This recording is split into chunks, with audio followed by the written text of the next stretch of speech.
1, 2, 3, mari mulai. Jam. Lama kita tidak ketemu nih Jam. Astaga, sudah lama kita berpisah untuk Terakhir itu waktu CPNS kemarin. CPNS ya Iya betul. toh, yang kita bincang-bincang tapi live streaming. Ya, Kalau sekarang bertugas. videoan sekarang. Jadi kalau dulu kan saya bertugas sebagai jarsis sebagai orang lain. Jadi Sekarang kan sebagai Anda sendiri. Sebagai saya sendiri. Kalau begitu kita perkenalkan diri dulu kan. Ya. Jadi yang kemarin kan sama RB Andi Rahmat Busto. Betul.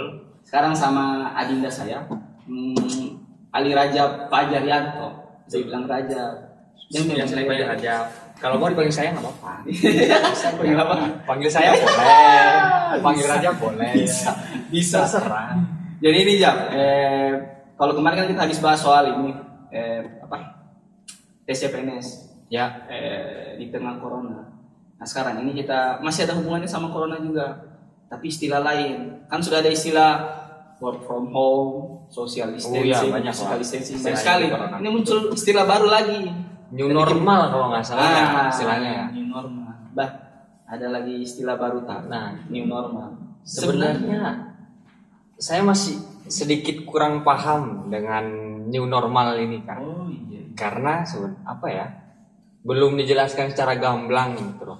Apa itu new normal? Ya betul. Kalau menurut kau, ini saya habis baca kemarin itu katanya new normal itu sebenarnya ini kayak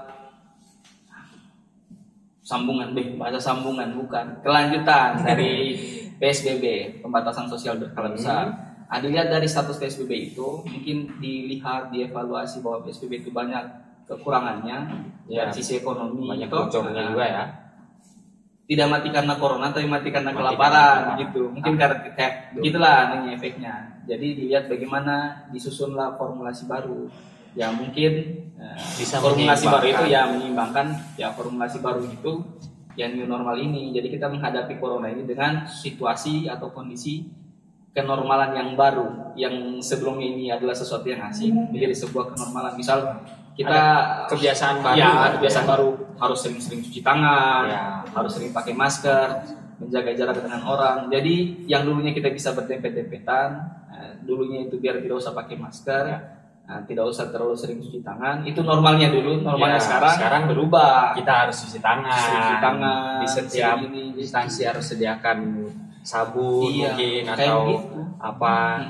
Nah, normal yang baru kayaknya begitu. Ada beberapa hal atau ada beberapa aspek lah yang akhirnya akan menjadi fokus dalam new normal itu. Oh iya. Ya nggak sih? Kalau yang dulu mungkin sebelum new normal ada beberapa aspek yang nggak diperhatiin, kayak mencuci tangan dengan sabun atau pakai masker. Karena kan pakai masker cuma untuk orang yang lagi flu, batuk atau dia ini. Tapi sekarang kan biar kita nggak ada penyakit, kita nggak tetap kan kita harus pakai masker. Poin-poinnya gitu. Ya. Memang kalau dari sisinya kita SN itu sebenarnya begini Jam.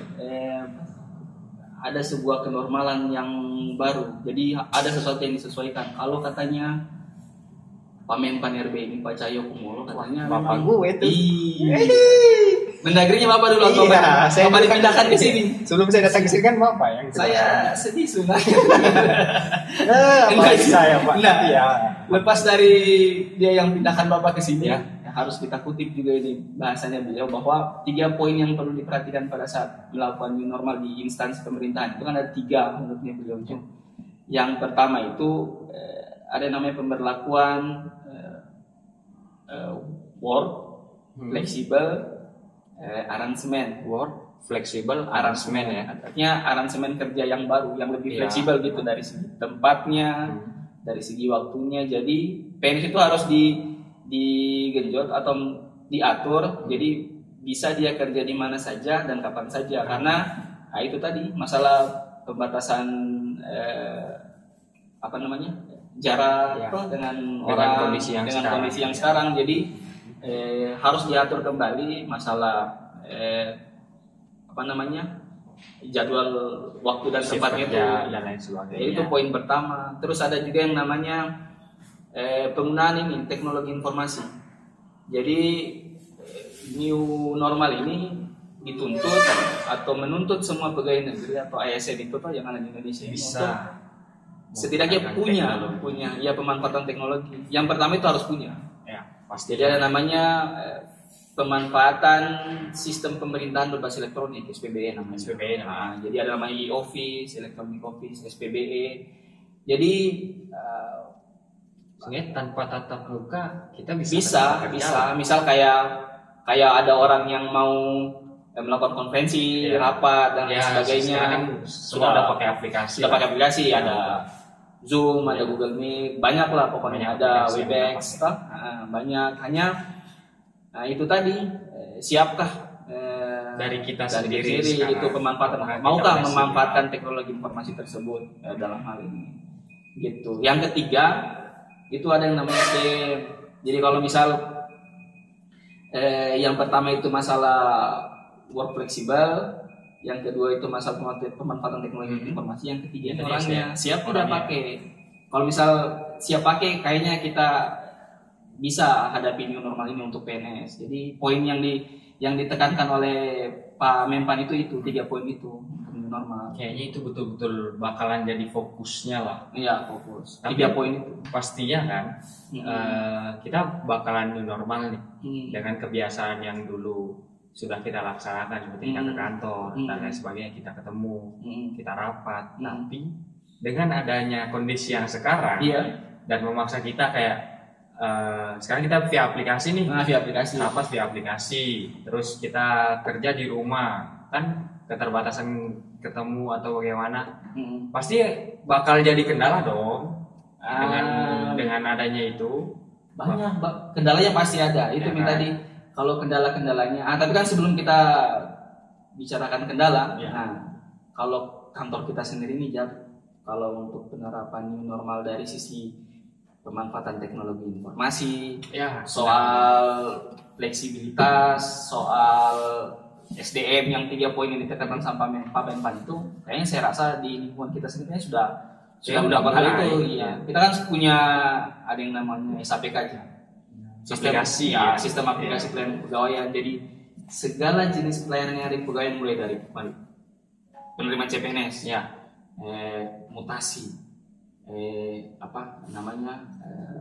manajemen jabatan fungsional, terus ada namanya pangkatan, angka kredit, semuanya ada di situ. Jadi pelayanan sudah by sistem semua, alhamdulillah. Kalau kita terus ada itu yang skala nasional itu, yang disampaikan kan semua skala nasional. Terus kalau yang kalau untuk kantor kita sendiri daerah yang instansi kita Pemprov Sulawesi Tenggara, kita untuk BKD sendiri kita punya SIPET yang namanya itu Simponi ASN.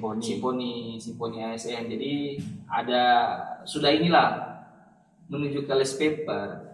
Jadi untuk penerapan nantinya, kalau misalnya diterapkan namanya new normal, insya Allah kita siap, tidak ada masalah. Tidak ada. Kalau kendala itu paling kayak ini, ketidaksiapan sistemnya, tapi alhamdulillah kita siap. Alhamdulillah siap. Yang kedua itu paling kesiapan SDM-nya siap tidak, karena kan rata-rata kalau misal generasi milenial dihadapkan dengan yang namanya sistem, mereka sudah siap itu pasti. Tapi kalau yang generasi baby boomer yang mungkin yang tidak siap akan sistem gitu, itu mungkin yang kadang menjadi penghambat dari new normal ini ke depannya di instansi-instansi pemerintahan gitu. Intinya harus persiapan. Siap secara mental untuk diri sendiri, untuk ASN. Yang kedua, harus infrastrukturnya itu harus dipenuhi. Itu 2 itu paling kendalanya kalau menurut saya, kendalanya nanti. Kalau saya setuju sih kalau untuk mental dari kita sendiri itu pasti.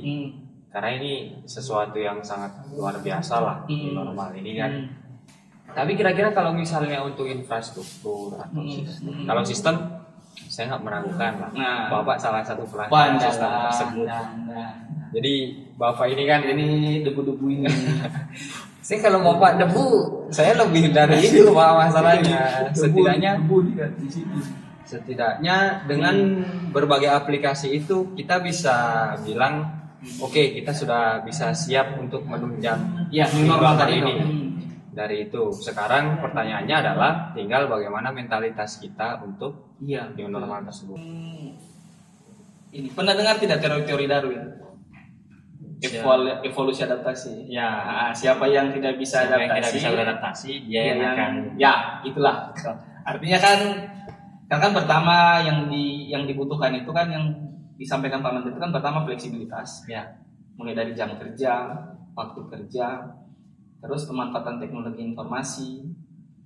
Ini dua hal ini harus membutuhkan fleksibilitas yang tinggi. Nah, jadi itu dipunya oleh orang-orang yang 40 ke bawah istilahnya, yang generasi masa sekarang masa sekarang.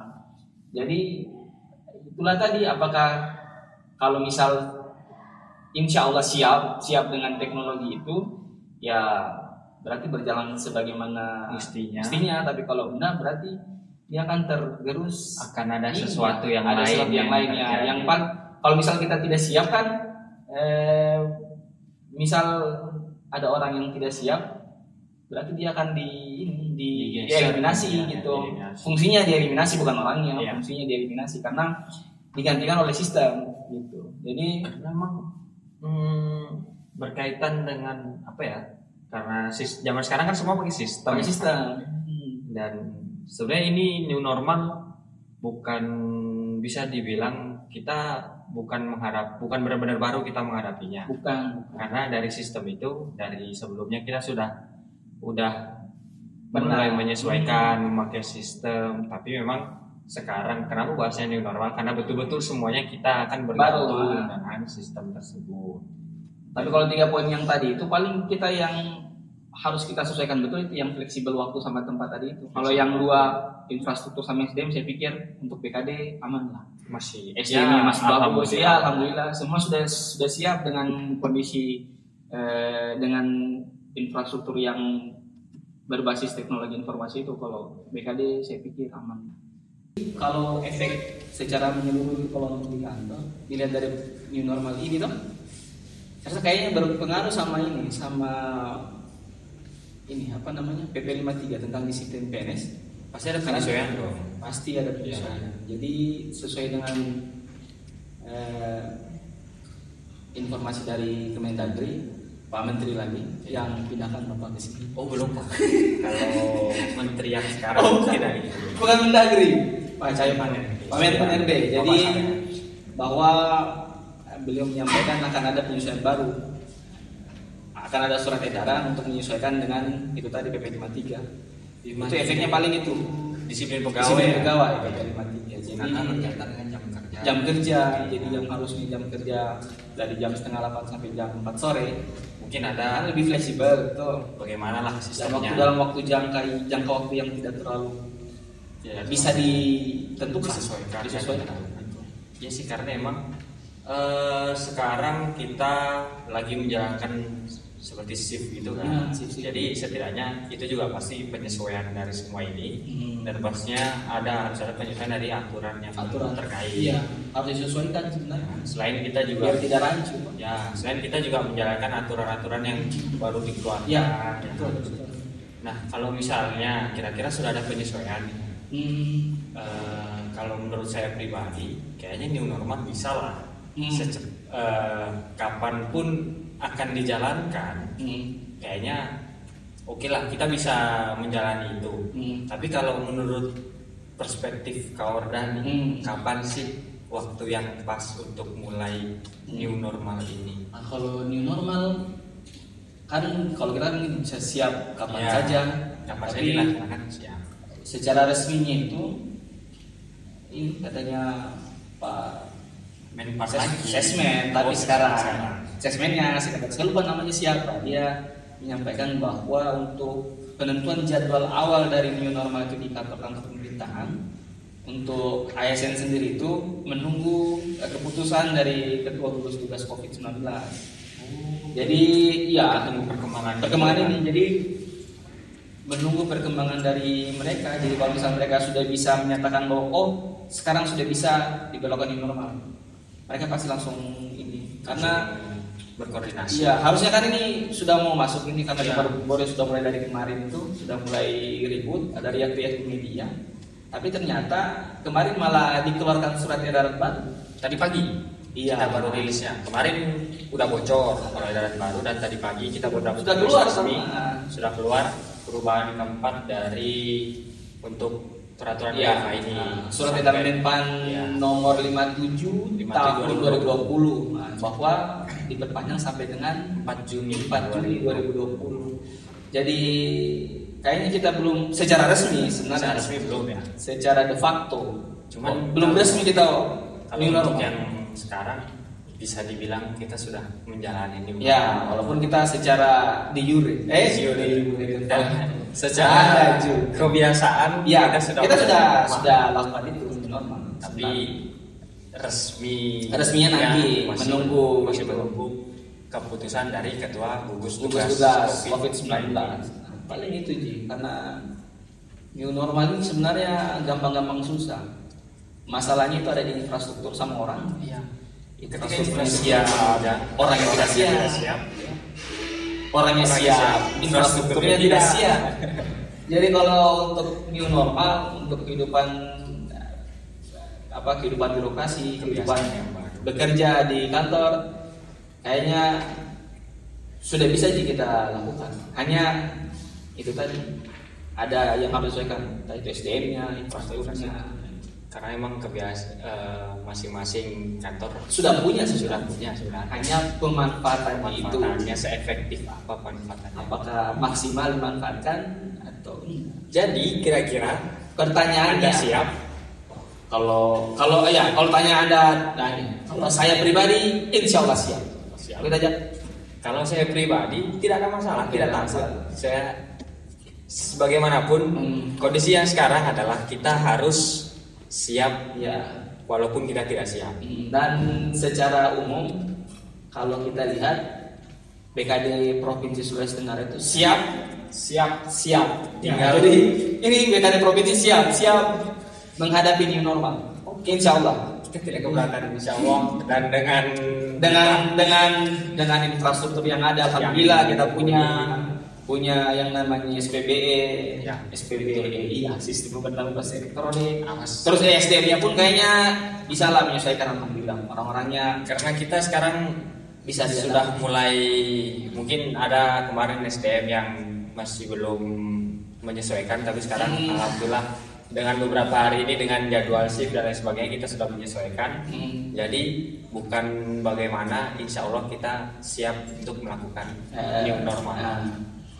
Sebuah kenormalan yang baru. Kenormalan yang baru, kebiasaan yang baru. Oke, mungkin itu saja. Lumayan. Nanti kalau misalnya teman-teman yang lain ada yang mau ditanyain atau ada yang apa sih Kak new normal atau lebih jauh, silakan bisa masukin di kolom komen, Komentar, tanya atau gimana, silakan. Sebelum komentar mungkin bisa di subscribe. Like dulu, jangan lupa di subscribe. Bantu kita share. Oke. Supaya channel ini terus berjalan. Itu pada umumnya juga. Iya, itu kata-kata yang harus ada. Nah sebenarnya kan ini channel YouTube-nya kita harus jelaskan dulu ini untuk apa? Menyapa pemirsa. Itu yang pertama. Yang kedua ini tempat bagi informasi sebenarnya.